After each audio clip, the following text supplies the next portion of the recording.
بچوں، اب ہم اپنے سبق کے اگلے نقطے کی طرف چلتے ہیں۔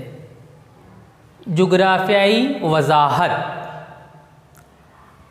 آپ نے سبق کی جو سرگرمیاں مکمل کی ہے، ان سرگرمیوں سے آپ سمجھ چکے ہوگے سفر یا مال برداری کرنے کے لیے مختلف باتوں کا دھیان رکھنا ہوتا ہے۔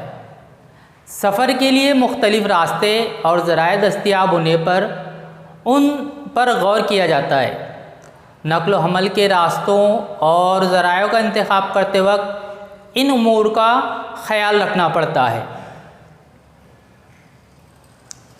نقل و حمل کے لیے قابل غور امور: طبعی تشکیل یعنی وہاں کی قدرتی بناوٹ، راستے اور ذرائع، بازار، آب و ہوا، اشیاء، وقت، خرچ، میعاد اور فاصلہ۔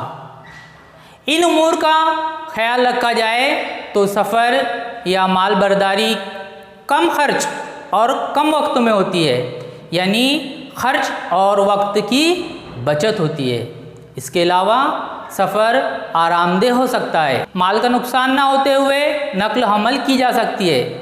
بازار میں گاہک کو بیچی جانے والی اشیاء کی قیمت صرف پیداواری خرچ کی بنیاد پر طے نہیں ہوتی، بلکہ پیداواری خرچ اور نقل و حمل کے خرچ پر ہوتی ہے۔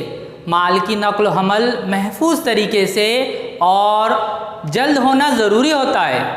نقل و حمل کا خرچ کم ہونے پر مال کی قیمت کم رکھی جا سکتی ہے۔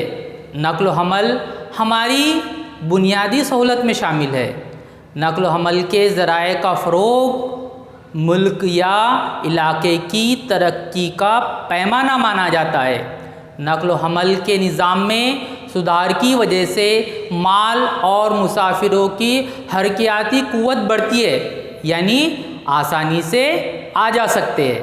اس طرح صنعتوں اور بازاروں کو بھی فروغ حاصل ہوتا ہے، معاشی ترقی کو رفتار حاصل ہوتی ہے، فی شخص آمدنی اور مجموعی گھریلو پیداوار میں اضافہ ہوتا ہے۔